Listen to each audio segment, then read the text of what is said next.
What's up, everybody? Welcome to my latest episode of my hip hop reviews.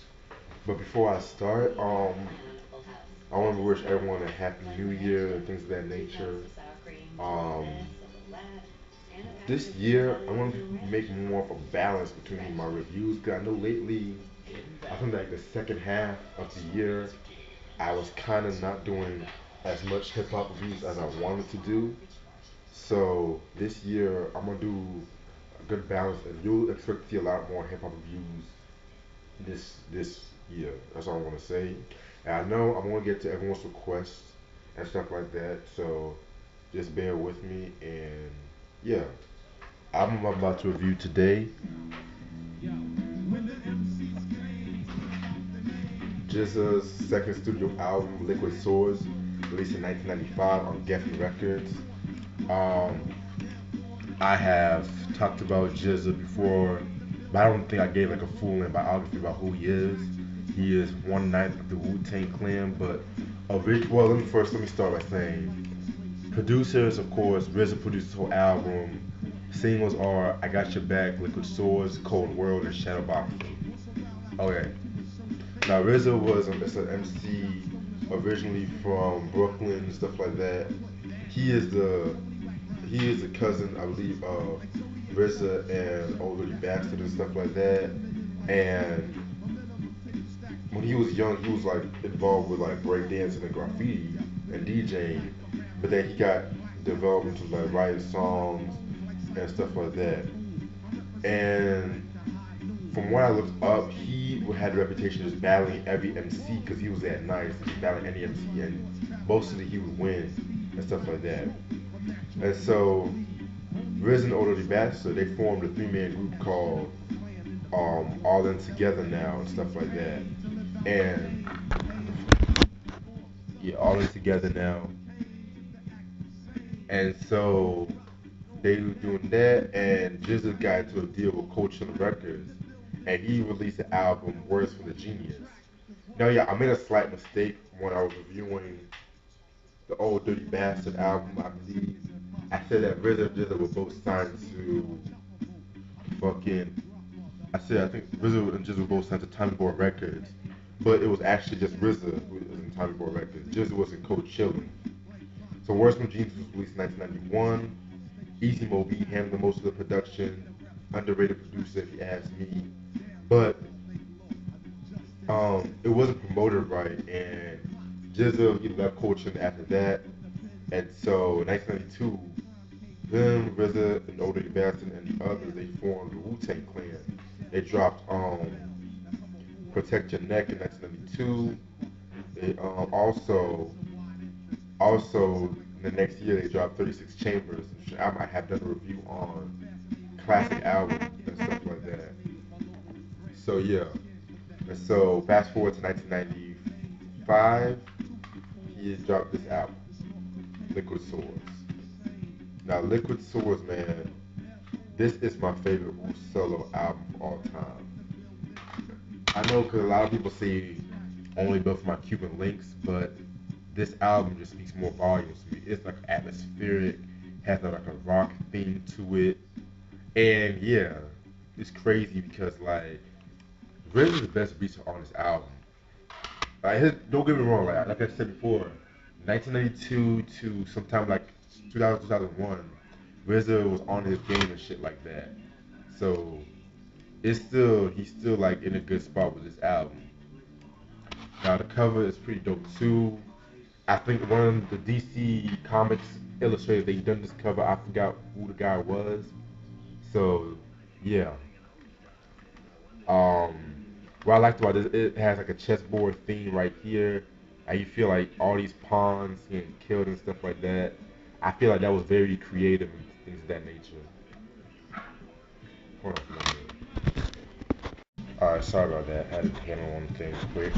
Other than that, where was I? Yeah, so the guest appearances of this album include um ODB, Master Killer, Inspector Deck, Ghostface, Killer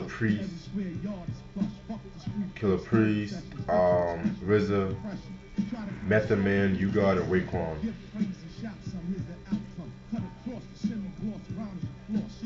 Okay. So 13 tracks. Originally it was supposed to be 12 tracks, but the CD has a bonus track, which I'll get into. Oh, one more thing I forgot to mention though. In the back, instead of like all like the track numbers like listed back in order, he made like a paragraph. He added each song in a different each paragraph. Like he said, like if you are living in the world today, remember to read the labels. We're entering the cold world, and so on and so on. Like that is very dope and very clever, by the way. And I probably let you guys show you guys the booklet. Um, see GZA right there chilling and shit like that. All the chessboard pieces, and picture had like a mysterious vibe with Jilla like in the hood right there. Alright.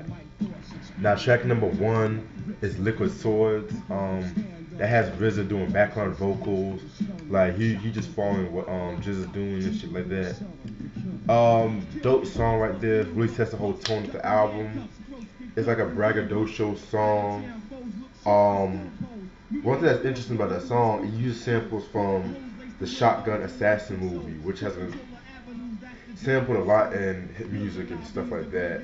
Very dope movie, very grimy, like violent, all that stuff. The Shogun Assassin and shit like that. Like it has like a cult following towards it. Very dope song right there.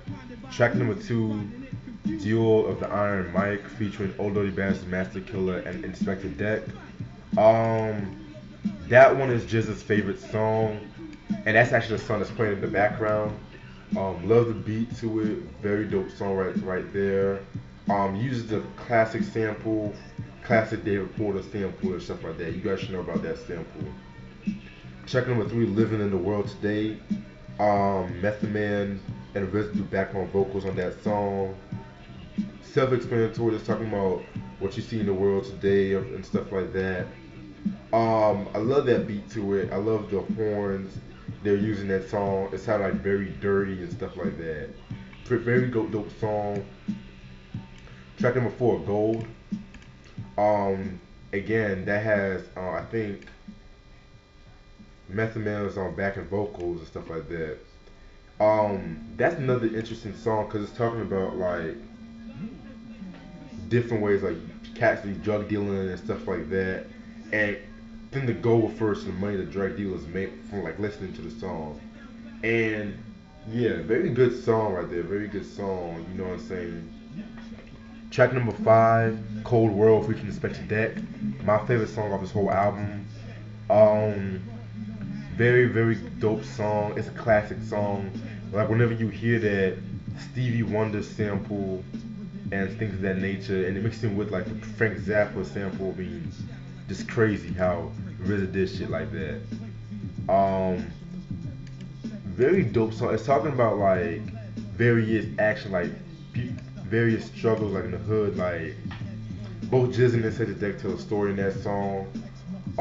My opinion, Inspector Deck he stole the show. In my opinion, that's nothing to take away from Jizza, but like his verse was just so crazy, and that's one thing about Inspector Deck I like though. Like he is one of the most slept-on members from the group because like he's always like dropping like dope. He always brings that energy towards the group and stuff like that. You know what I'm saying? I need to get my hands on his Uncontrolled Substance album. I do have the joint he put out with 7L and Esoteric, the Cesar Face, the one that dropped back in 2013, which I will do a review on most likely this year. This year or sometime though. Other than that, Cold World, classic hip hop song in my opinion. Track number six, Labels. Now he wrote this song due to his frustration with the cold chilling, shit like that. And his verse, it's only like one verse, got like the hip hop quotable of the month and stuff like that. I love his wordplay during that song. He's talking about like he'll say some shit like, Tommy and my motherfucking boy, like that, and he'd be like he's just rapping and he's using the labels as like wordplay. Like you have to listen to it for yourself. And if you guys heard that song by LL Cool J, Milky Cereal off Mama Said Knock You Out, it most likely got the inspiration from that song from GZA. You know what I'm saying? Dope song, by the way, from a dope album from LL. Probably my favorite album from him. Then we have Fourth Chamber, um, which features Ghostface, Killer Priest, and RZA.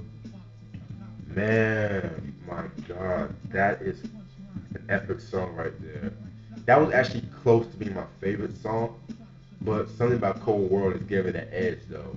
To me, Ghostface and Killer Priest, they had the best verse in this song. Like lyrically wise, they just had the best verse. And I love that the rock vibe it has with that song, like dun, dun, dun, dun, dun, dun, like that was a dope beat from RZA. Oh, by the way, like RZA, he did not produce this whole album. Force Disciple produced like one track off this album, the last track, and stuff like that. So next song, Shadowboxing featuring Method Man. Now, what I do like about this song, I kind of like a bit critical about it because of the fact like Method Man most likely takes over the majority of the song. He has like two verses and just only has one and stuff like that. I'm not taking anything from Method Man because he did his thing on this song. Um, he actually his first verse off the song got Hip Hop Quotable of the Month. Um, yeah. So yeah, very dope song right here. Track number 9, Hells When Stabbed slash Killer Hills 10304. Out of all the songs of the whole album, this really is the one that I kind of, my opinion about it kind of wavered back and forth, back and forth. Well, it is following with the whole theme of the album. I don't know, it just did not really hit me as much as some of the other previous songs, though. That's not saying it's a bad song, though. It's just that it's just one of those songs like that kind of follows the theme, but your opinion about it kind of changes, though. Um, so in the interview with GZA, he was saying like he kind of told the street story very differently and stuff like that. He made like a more sophisticated way of telling a story about a street tale. So very you have to listen to the song to find out what he mean by that. Um, next song, Swordsman. Um, excuse me. Very dope song. He's talking about like learning about history, but learning about history that's not like in textbooks and stuff like that.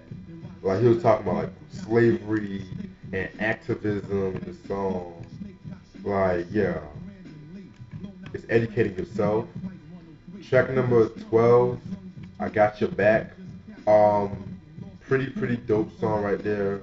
That was the song that was on the Fresh Chop soundtrack. Underrated movie, by the way, Fresh. Um, hold on, I think I skipped a song. Yeah. I skipped one song. Track number 10, Investigative Reports featuring Ugar, Raekwon, and Ghostface Killer. Another classic song off this album. And this is like one of the main songs where it follows the theme very dope. But GZA had the best verse. Like his verse basically, he's comparing, he's using like street tales and crime as like a metaphor for his verse. Like when he says like calling out cars, that was what like cops used to say back in the day, like in the like 40s and shit like that. And so yeah, and so he's just basically comparing the cops to like cats in the streets like that. You know what I'm saying? So very dope song right there. Now back to track 12, I Got Your Back, which was on the Fresh soundtrack. Um, very good song, very interesting song, by the way. Like, the song right there is just ill. I love the way he was like, he said this one line,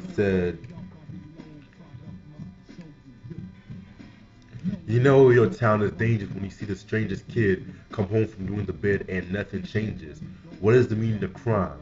Is it criminals robbing innocent motherfuckers every time? Little shorties take walks to the schoolyard trying to solve the puzzles to why life is so hard. Like that shit is that's a cold ass line right there. You know what I'm saying? Very cold ass shit. Um, in the video, which is directed by himself, the two cats from the video, like two little kids, are actually his nephews. One of his nephews, excuse me, one of his nephews got like 8 years in prison and stuff like that. So it's kind of sad, ironic and sad at the same time, though. Now the bonus track is Basic Instruction Before Leaving Earth, which is basically a Killer Priest solo joint. Nice solo joint by Killer Priest. He did his thing on that song. I think he did his own version on the Heavy Mental album, and that I need to get my hands on. Heavy Mental being his first album, by the way.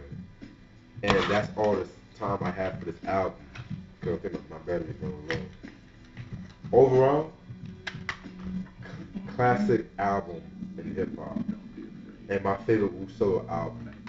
I mean, um, the beats were just on some other shit. It was atmospheric, but had that rock edge to it. You know what I'm saying? And it was just crazy because, like I said before, like each member of the Wu Tang, they brought something different when it came to their solo album. Like GZA, he had like the atmospheric rock joint. Um, Ghostface, the Black Exploitation with Iron Man. Overly Bastard had like that raw comedic style with Return to the 36 Chambers. Method Man basically had that like basement horrorcore, as you would say, vibe with that album. And Raekwon has the Mafioso tape with his solo joint. I'm gonna review the Gravediggers 6 Feet Deep album. I will review that album sometime and stuff like that. I gotta re-listen to the album, by the way. I mean, 1995 was a great year in hip hop, and this is one of the main reasons why. This is probably my favorite album that can come out that year. Second, like right in front of Tupac, To Me Against the World. Dope album, classic album. If you're a Wu head, you don't own this album, I don't know what to tell you. This is GZA's second album, Liquid Swords, 1995. Stay tuned for more stuff. Peace.